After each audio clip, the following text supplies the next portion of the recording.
Number of atoms कितने हो जाएंगे 2 इंटू Na, डायरेक्ट ऐसे लिखो, ठीक है। अगर 2 इंटू Na होगा तो इसके भी अगर 2 इंटू Na एटम्स रखेंगे तो इसके नंबर ऑफ एटम्स कितने होंगे, number of atoms, number of atoms 2 into Na, ठीक है। तो 2 इंटू Na हो जाएगा तो इसके नंबर ऑफ मोल्स कितने हो जाएंगे, डायरेक्ट Na हटा दो तो 2 मोल्स हो जाएंगे, इसका भी 2 मोल्स हो जाएगा, ठीक है। तो इसका वेट कितना हो जाएगा, इसका अगर हम लोग फॉर्मूला ये रखते हैं, ठीक है, फॉर्मूला क्या है, number of moles is equal to weight by atomic weight या ग्राम एटॉमिक मास, है ना। तो weight is equal to number of moles into gram atomic mass, तो weight is equal to 2 into 24, magnesium का 24 होता है बेटा, हमने लास्ट क्लास में पढ़ा था, है ना। तो 2 इंटू 24 करेंगे तो कितना आ जाएगा 48 ग्राम, ठीक है। That is C option is correct. Clear, जिनका 1 वाला डाउट था वो हो गया क्लियर। चलिए आगे बढ़े।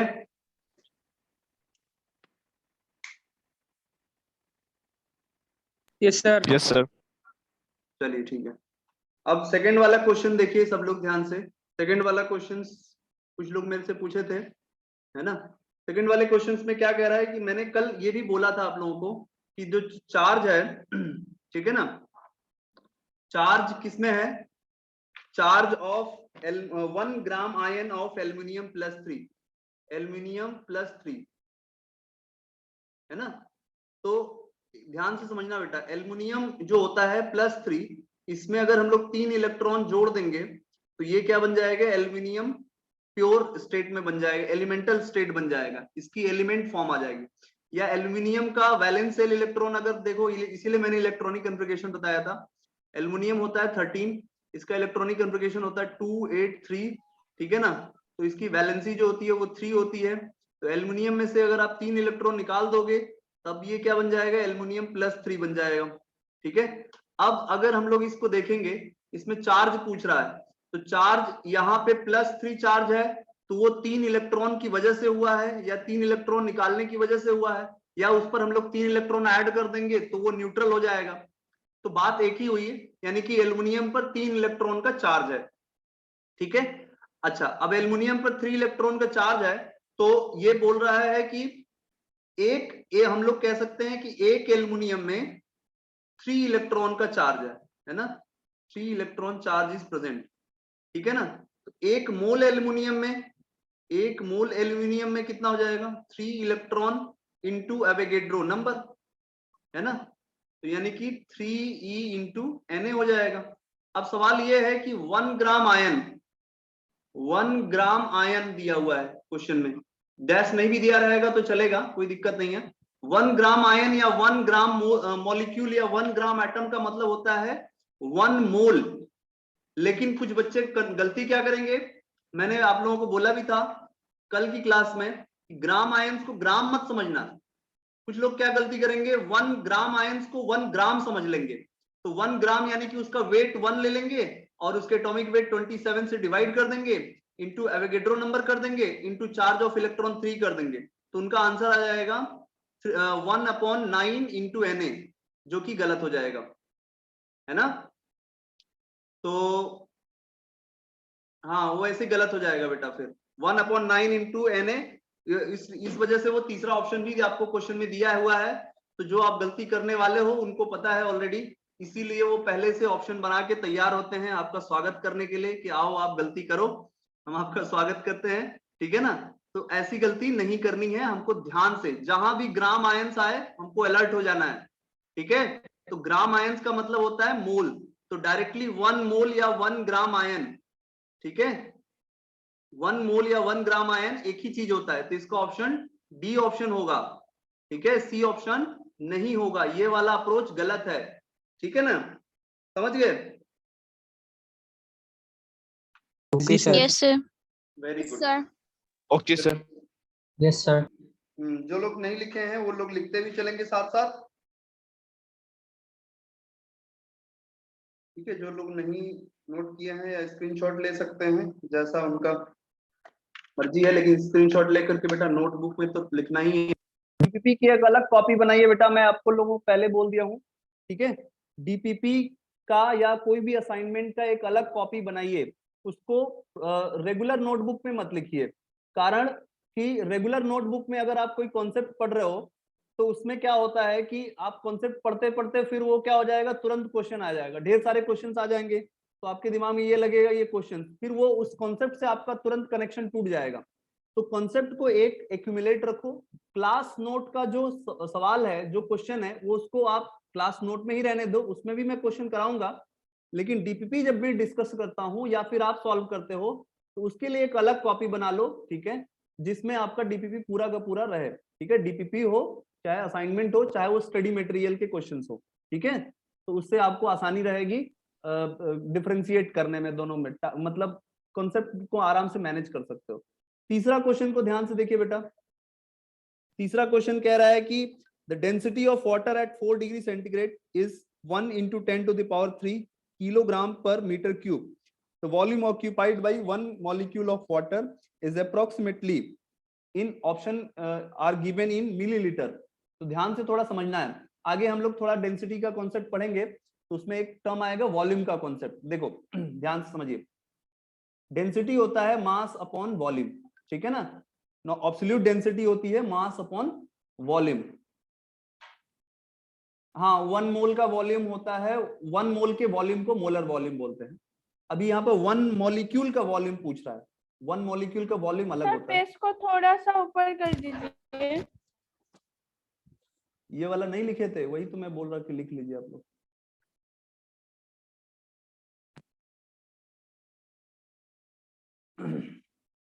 स्क्रीनशॉट भी ले सकते हो, ठीक है, अगर जल्दी जल्दी में कवर करना है। सर हो गया। स्क्रीनशॉट ले लो यार, चलो बढ़िया। डेंसिटी क्या होता है, मास बाय वॉल्यूम, ठीक है। अच्छा, अब मास बाय वॉल्यूम को हम लोग अगर वॉल्यूम लिखेंगे, ध्यान से समझना, पहले हम लोग वॉल्यूम की टर्म को समझ लेते हैं, यहीं पे मैं बता रहा हूँ बेटा, मतलब क्वेश्चन में ही मैं आपको कॉन्सेप्ट बता रहा हूँ, आप इसको कॉपी में भी लिख सकते हो, हालांकि मैं फिर से एक बार डेंसिटी में आएगा तो बताऊंगा। देखो होता क्या है, एक टर्म आप याद रखना, 1000 metre cube is equal to, sorry 1000 litre, not metre cube, 1000 litre is equal to 1 metre cube, है ना, ये आप याद रखना, ठीक है।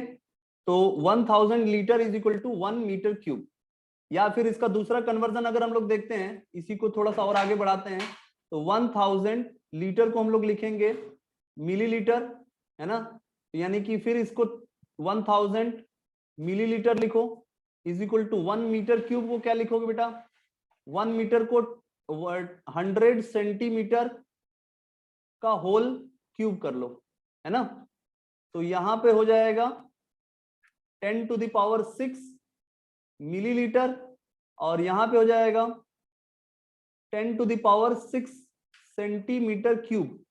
तो 10 to the power 6 से 10 to the power 6 कैंसिल हो गया, तो यहां से एक और डेटा निकल करके आया, 1 millilitre is equal to 1 centimetre cube, है ना, या शॉर्ट में इसको सीसी भी बोलते हैं, है ना।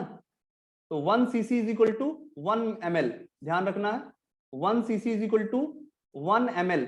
तो इसी की जरूरत यहाँ पे पड़ने वाली है। ध्यान से देखो, डेंसिटी, वाटर की डेंसिटी होती है क्या है, ये डेंसिटी को हम लोग रो से नोट करते हैं या डी से भी नोट कर सकते हो, ठीक है ना, आपकी मर्जी, आप किसी से भी नोट कर सकते हो। डेंसिटी को रो से भी नोट करते हैं और डी से भी डिनोट करते हैं।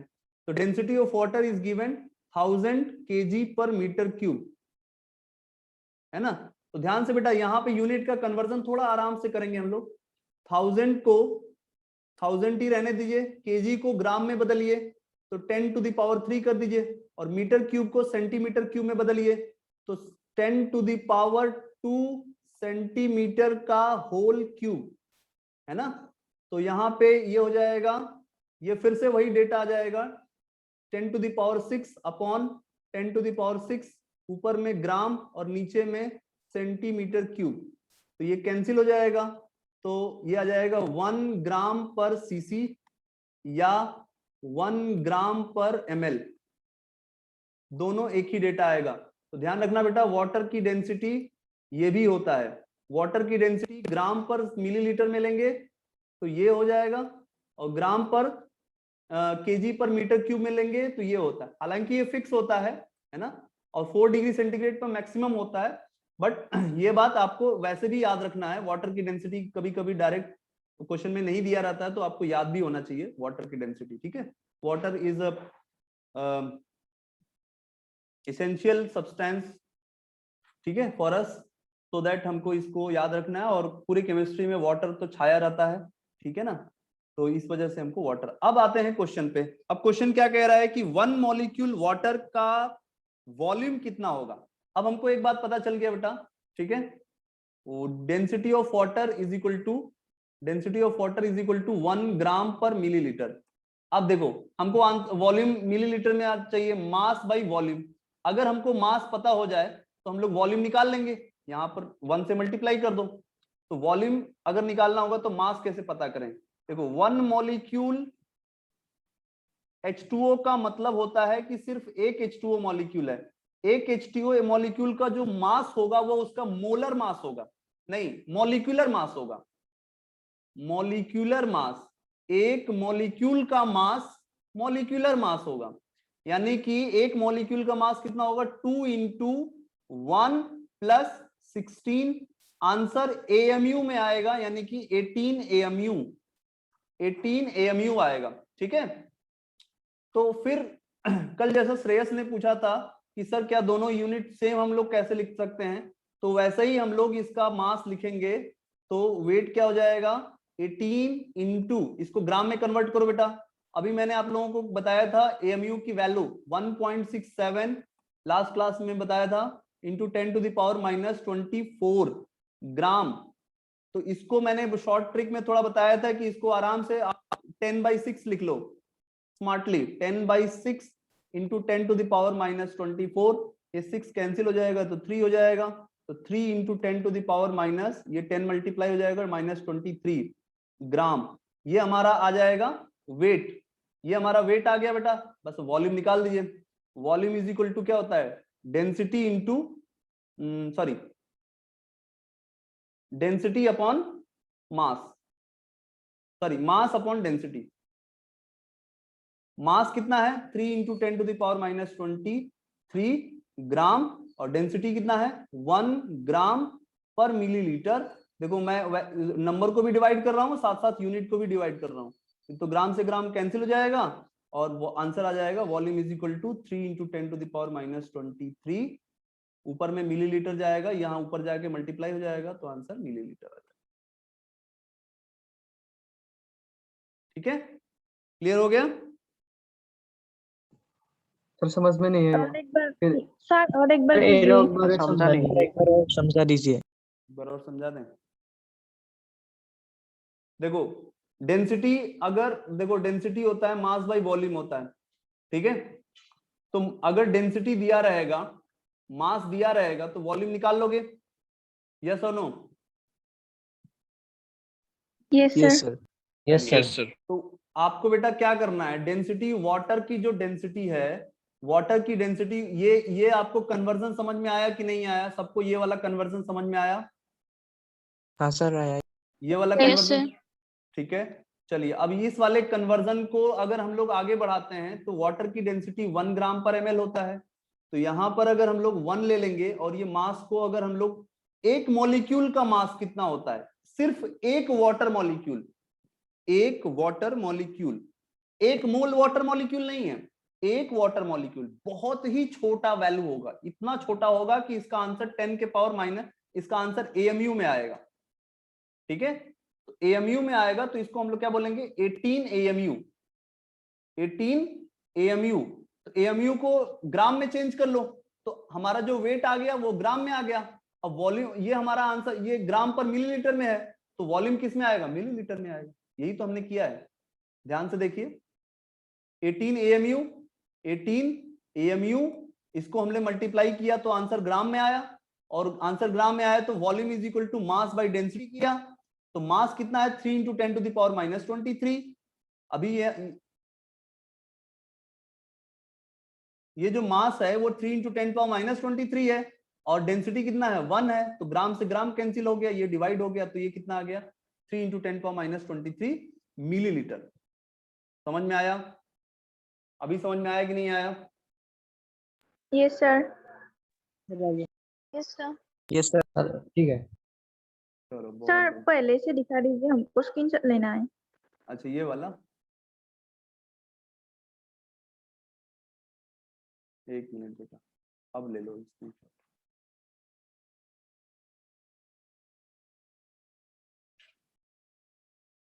सर हाँ सर अगर जो आपने लिखा है W equal to 18 × 1.67, sir W sir क्या सर इंडिकेट करता है? Weight, sir weight of weight water या मास एक ही वन। लेंगे। ठीक है सर। क्या बोल रहे थे, बोलो।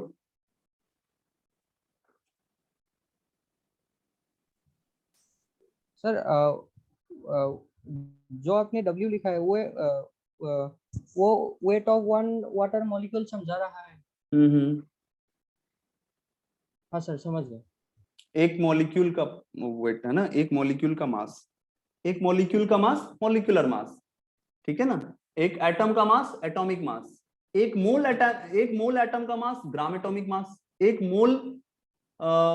मोल मॉलिक्यूल का मास ग्राम मॉलिक्यूलर मास, ऐसे करेंगे, ठीक है।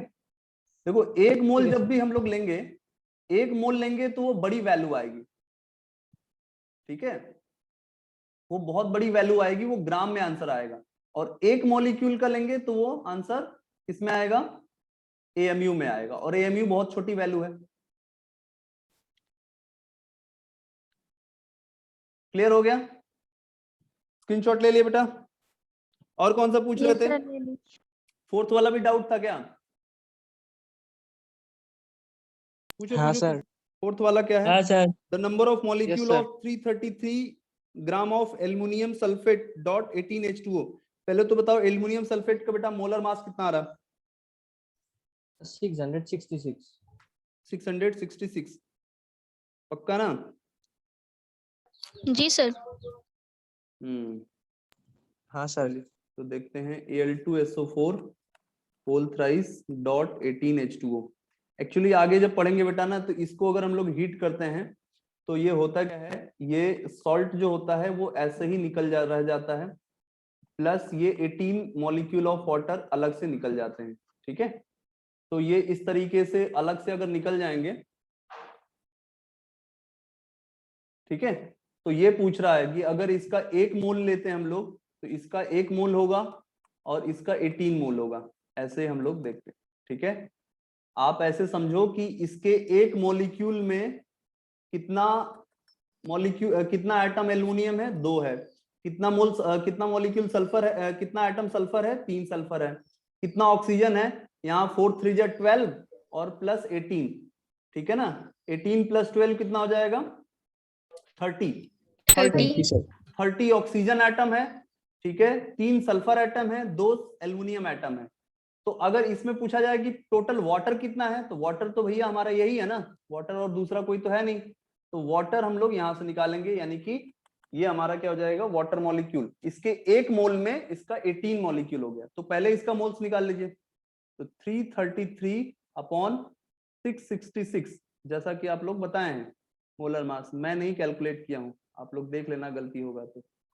चलिए हमको लग रहा है कि वही आएगा, क्योंकि डेटा भी उसी के अकॉर्डिंग दिया है, आंसर आएगा 1/2 मोल, ठीक है। तो अगर इसके 1 मोल है तो इसका 1 मोल है, तो इसका 1/2 मोल होगा, तो इसका 1/2 × 18 होगा, that is 9 mole.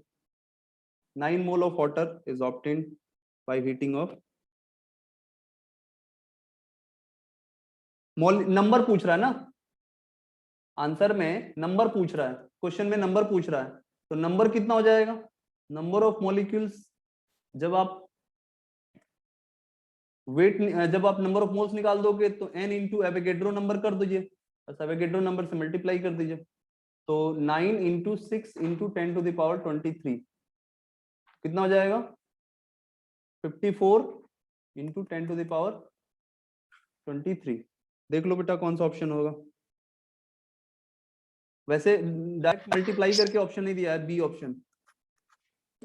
Sir sir हाँ बोल बताइए। इसमें अगर हमें सल्फर का नंबर ऑफ मॉलिक्यूल निकालने के लिए देके तो हम क्या करेंगे? सल्फर का नंबर ऑफ मॉलिक्यूल नहीं होगा, सल्फर का नंबर ऑफ एटम होगा, फिर नंबर ऑफ एटम्स। मॉलिक्यूल बेटा कॉम्बिनेशन ऑफ एटम से बनता है ना। सल्फर का पूछेगा सर ये Yes, sir. वाला फिर से समझा, 3 मोल रहेगा क्या सर? हाँ उसका 3 मोल्स हो जाएगा। सर ये वाला फिर से समझा दीजिए। बता रहे हैं इसको मैं अलग तरीके से ऐसे समझा रहा हूँ। मान लो कोई क्वेश्चन आपको आ गया, ये क्वेश्चन एक बार ये एनसीईआरटी में क्वेश्चन में दिया हुआ CuSO4.5H2O मान लो है, ठीक है ना। इसका अगर मान लो बेटा अगर 2 मोल्स है, ठीक है लेट सपोज, तो आपको पूछेगा कि कॉपर कितना बना, ठीक है, सल्फर कितना बना, ऑक्सीजन कितना बना, हाइड्रोजन कितना बना और वाटर कितना बना। आपको ऐसे भी सवाल पूछ सकता है, ठीक है ना, इसके मोल्स भी पूछ सकता है। तो आप ऐसे सोचो कि इस, हालांकि ऐसे डिसोसिएट नहीं होता है, इसको ऐसे डिसोसिएट नहीं होता है, और ये इसको डिसोसिएट कैसे होता है, Cu1 सल्फर 1 है ना। टोटल ऑक्सीजन अगर आइटम देखोगे तो यहाँ पे ये 4 है और ये 5 है, ये 9 ऑक्सीजन आइटम हो जाएगा, ठीक है ना। पहले तो इसका डिसाइड करोगे, तो अगर इसके 1 मोल कॉपर बन रहा है, अगर इसके 1 मोल पे 1 मोल सल्फर बन रहा है और 9 मोल ऑक्सीजन बन रहा है, तो क्या हो जाएगा, यहाँ पे 2 मोल्स पे 2 मोल्स, यहाँ पे 18 मोल हो जाएगा, और ये 9 इंटू 2 मोल्स यानी कि 18 मोल्स हो जाएगा। इसको अलग से पूछे कि CuSO4.5H2O में अगर हम लोग वाटर का मोल्स बताएं तो कितना होगा, तो CuSO4 प्लस 5H2O को अलग कर दो, तो इसका अगर 2 मोल्स है, इसका अगर 2 मोल्स है, तो इसका कितना हो जाएगा 5 इंटू 2 हो जाएगा यानी कि 10 मोल हो जाएगा। अब समझ में आया बेटा ये ऊपर वाला क्वेश्चन? हाँ सर। Yes, sir.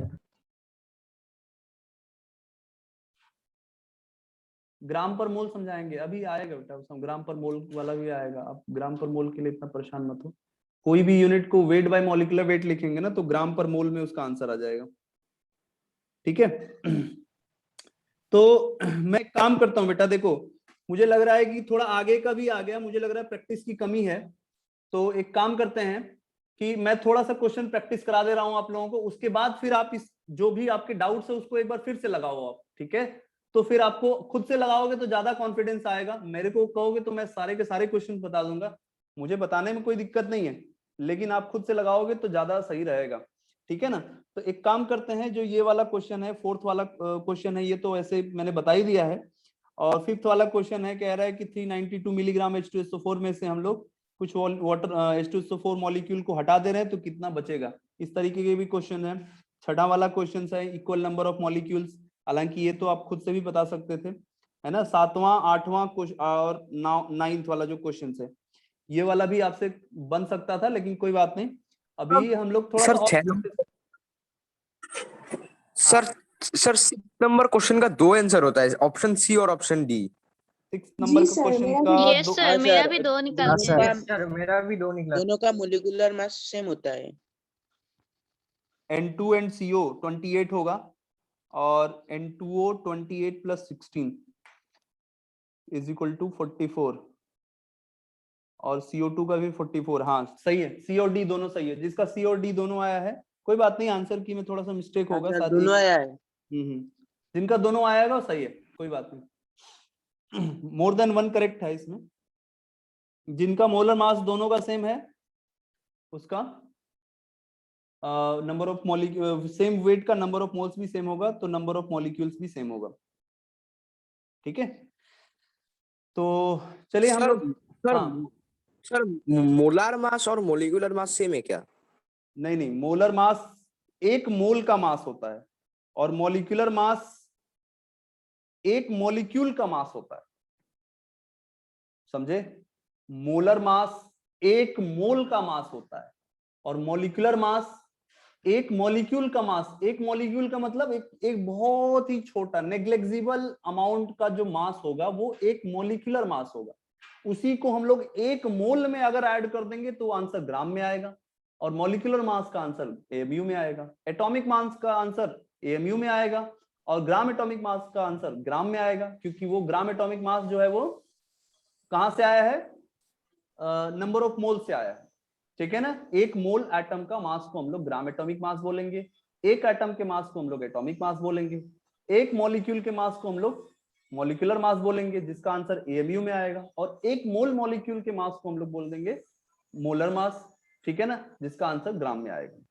ठीक है, उसको हम लोग ग्राम मॉलिक्यूलर मास भी बोल सकते हैं, मोलर मास को ग्राम मॉलिक्यूलर मास भी बोल सकते हैं। ठीक है, समझ गए। चलिए, तो अब हम लोग थोड़ा बहुत क्वेश्चंस और कर लेते हैं, है ना। क्वेश्चन लिखिए।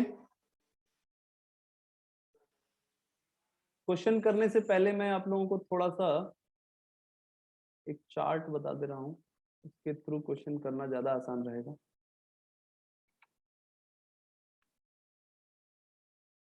देखिए, ये है सर फ्लो। पहले वाला एक बार दिखा दीजिए, एक मिनट, हमको स्क्रीनशॉट लेना है।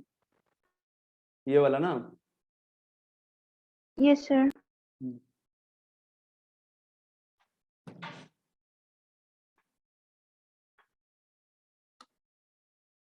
चलिए, flow chart of mole concept.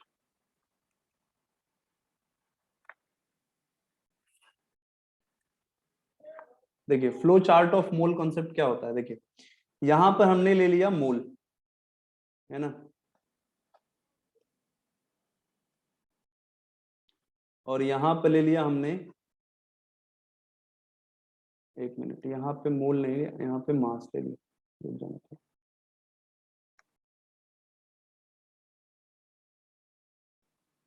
यहाँ पे ले लिया मोल, यहाँ पे ले लिया मास, यहाँ पे ले लिया हमने नंबर ऑफ मॉलिक्यूल्स, यहाँ पे ले लिया बेटा हमने नंबर ऑफ एटम्स। ठीक है, अब ध्यान से देखिएगा सब लोग। हाँ हाँ, लिख सकते हैं, आराम से लिखिए, कोई दिक्कत नहीं, साथ में लिखते चलो। अगर हम लोग मास से मॉलिक्यूलर मास की तरफ जाएंगे, मास से मोल्स की तरफ जाएंगे, तो हम लोगों को क्या करना पड़ेगा, डिवाइडेड बाई ग्राम मॉलिक्यूलर मास करना पड़ेगा। ठीक है, जैसे नंबर ऑफ मोल्स दिया हुआ है तो मास बाई ग्राम मॉलिक्यूलर मास, अगर मास दिया है तो ग्राम मॉलिक्यूलर मास से डिवाइड कर देंगे तो क्या आ जाएगा हमारा आंसर, नंबर ऑफ मोल्स आ जाएगा। और आपको हमको जैसे मोल्स दिया है तो मास निकालना है तो हम लोग मल्टीप्लाई कर देंगे, तो मोल्स से अगर मास निकालना है तो मल्टीप्लाई कर देंगे इनटू ग्राम मॉलिक्यूलर मास। अच्छा, मोल से अगर हमको नंबर ऑफ मॉलिक्यूल्स निकालना है तो इनटू एवोगैड्रो नंबर कर दीजिए, और मॉलिक्यूल से अगर हम लोगों को मोल्स निकालना है तो डिवाइडेड बाई एवोगैड्रो नंबर कर देंगे। ठीक है, और एक टर्म आएगा, घबराना मत, अभी मैं बताऊंगा उस चीज को, है ना। नंबर ऑफ मॉलिक्यूल से अगर नंबर ऑफ एटम्स निकालना है तो इनटू हम लोग कर देंगे एटॉमिसिटी। अभी इसका मतलब मैं समझा रहा हूं, टेंशन लेने की जरूरत नहीं है इसमें। यहां से यहां अगर हम लोग जाएंगे तो इससे अगर हम लोग को फाइंड करना है तो ये क्या करेंगे, डिवाइडेड बाई एटॉमिसिटी, एटॉमिसिटी। ठीक है, अच्छा, साथ ही साथ अगर मान लो हमको इलेक्ट्रॉन, प्रोटॉन और न्यूट्रॉन का नंबर निकालना है। सर हाँ सर बोलो। सर, जो नंबर ऑफ मॉलिक्यूल्स है, नंबर ऑफ एटॉम्स, सर उसमें किसको किससे मल्टीप्लाई और किससे इसके डिवाइड करना पड़ेगा, ये बता दीजिए एक बार। नंबर ऑफ मॉलिक्यूल्स में एटॉमिसिटी का मल्टीप्लाई करेंगे तो नंबर ऑफ एटम्स आ जाएगा, और नंबर ऑफ एटम्स में एटॉमिसिटी का डिवाइड करेंगे, एटॉमिसिटी से डिवाइड करेंगे तो नंबर ऑफ मॉलिक्यूल्स आ जाएगा। ठीक है, यही रिवर्सिबल प्रोसेस मैं दिखा रहा हूँ। देखो, ये एरो का साइन देखो, एरो अगर इधर से इधर जा रहा है तो इधर से इधर नंबर ऑफ मॉलिक्यूल से नंबर ऑफ एटम्स फाइंड कर रहे हैं, और एरो अगर इधर से इधर जा रहा है तो यहां से इसको हम लोग डिवाइड करके फाइंड कर रहे हैं। अच्छा, यहां से मान लो कि इलेक्ट्रॉन हमको निकालना है, तो इलेक्ट्रॉन हम लोग एटम से नहीं निकालेंगे, मॉलिक्यूल से निकालेंगे। ठीक है, ध्यान से समझिए, अगर इलेक्ट्रॉन निकालना है तो हम लोग क्या करेंगे, इनटू, यहाँ पे इनटू नंबर ऑफ इलेक्ट्रॉन, थोड़ा छोटा में लिख रहा हूं मैं, आप लोग बड़ा करके लिख सकते हो, number of electron in one molecule. यही काम सेम प्रोटॉन के लिए करेंगे, यही काम सेम न्यूट्रॉन के लिए करेंगे, ठीक है। तो this is our flow chart of mole concept. यहां से आपका बहुत ही काम आसान हो जाएगा, ध्यान से समझिए। इसको मैं घेर देता हूं, इसको बक्सा में बंद कर देता हूं, नहीं तो ये भाग जाएगा। और आप लोग भी बॉक्स बना लिया करो ताकि आपका कॉन्सेप्ट क्लियर रहे, आप उसको एम्फसाइज करके पढ़ सको, ठीक है। हाँ सर लास्ट पे आपने जो समझाया एक बार और बता दीजिए। हाँ समझा रहे देखो। हाँ, और किसी का कुछ क्वेश्चन था क्या? सर फिर से एक बार समझा दीजिए। हाँ, प्रोटॉन में नंबर ऑफ प्रोटॉन में नंबर ऑफ इलेक्ट्रॉन का मल्टीप्लाई नहीं करेंगे, प्रोटॉन में नंबर ऑफ प्रोटॉन का मल्टीप्लाई करेंगे, न्यूट्रॉन में नंबर ऑफ न्यूट्रॉन का मल्टीप्लाई करेंगे। Okay sir.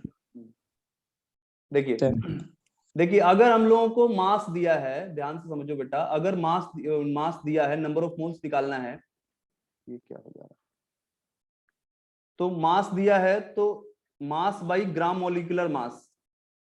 तो यहां से हम लोग अगर नंबर ऑफ मोल्स फाइंड करना है तो यहां से यहां जाने के लिए हम लोग डिवाइड करेंगे ग्राम मॉलिक्यूलर मास से, ठीक है ना, ये समझ में आ रहा है सबको।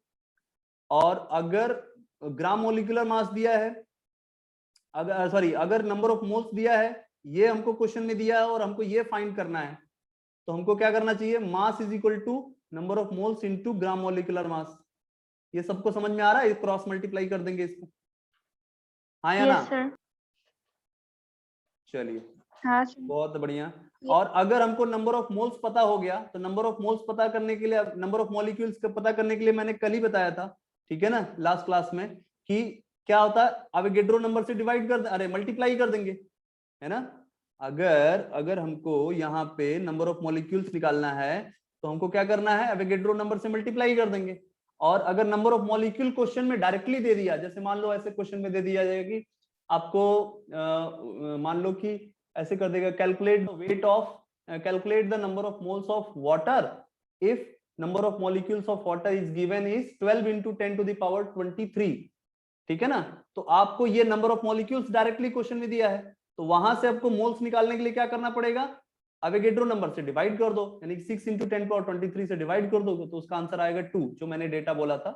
12 into 10 to the power 23 अगर दिया है क्वेश्चन में डायरेक्टली, तो आप 6 into 10 power 23 से डिवाइड कर दोगे तो आंसर आ जाएगा 2। तो 2 मोल्स आ जाएगा। यहां से आप वेट चाहो तो फिर से वेट निकाल सकते हो, आपको वेट यहां से ये भी दिया जा सकता है, ये भी पूछा जा सकता है, ये दे करके ये भी पूछा जा सकता है, मास दे करके इलेक्ट्रॉन भी पूछा जा सकता है, मास दे करके प्रोटॉन भी पूछा जा सकता है और न्यूट्रॉन भी पूछा जा सकता है, ठीक है ना। तो कहीं का कहीं भी कनेक्शन कर सकता है, बस आपको ये फ्लो चार्ट याद रखना है। अगर आप बहुत सारी बातें याद रखोगे तो आपको बहुत सारा टाइम लगेगा क्वेश्चन करने में, लेकिन आप एक ही चार्ट में अगर सब कुछ बातें आप सम अप कर लोगे तो आपको आसान रहेगा। आप ये फ्लो चार्ट से अपने दिमाग को कोरिलेट कर